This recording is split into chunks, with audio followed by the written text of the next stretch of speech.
Have you ever heard the tragedy of Earth 1 The Forgotten? Earth 1 was a series of books set up by DC in an effort to tell a modern reimagining of the origins of our favorite heroes and villains.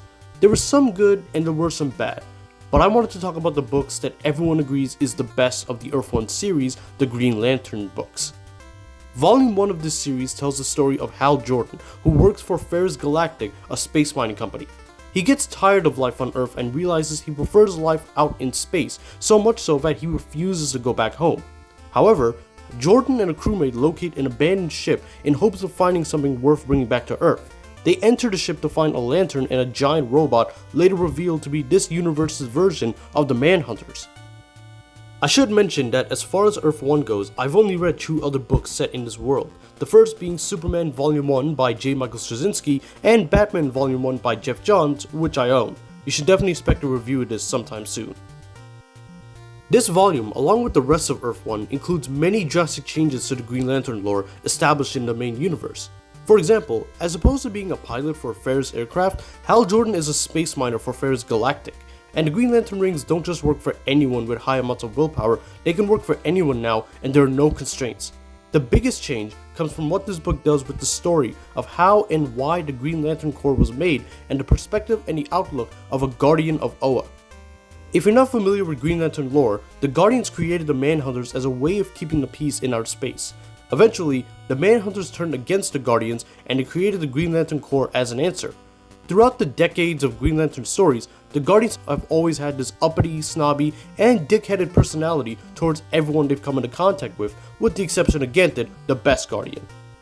I won't spoil what the deal with the Guardians is in this book, but let's just say there's more than meets the eye with the one Guardian we've met.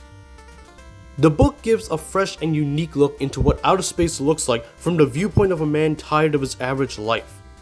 Hal's journey into this book is an outstanding one, as he starts as a man bored of the same old and grows to be a leader who never gives up the good fight.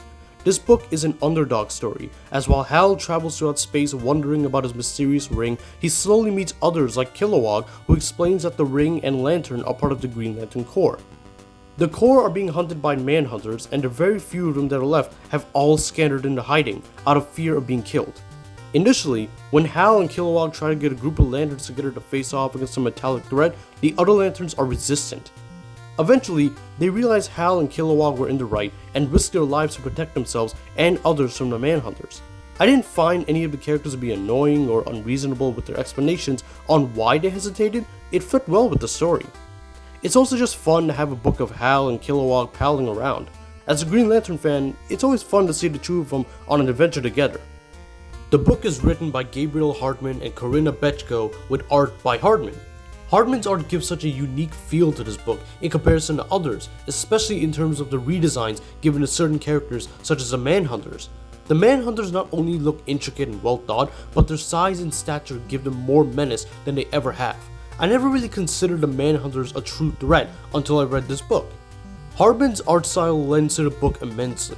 It gives these books an air of cool that the Green Lantern series has so desperately needed.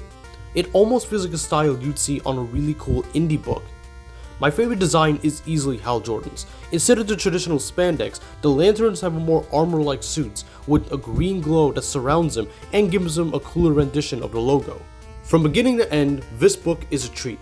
From its art style to its writing, it's the Green Lantern book that fans have been craving for and a good point of entry for anyone who hasn't read a Green Lantern book at all.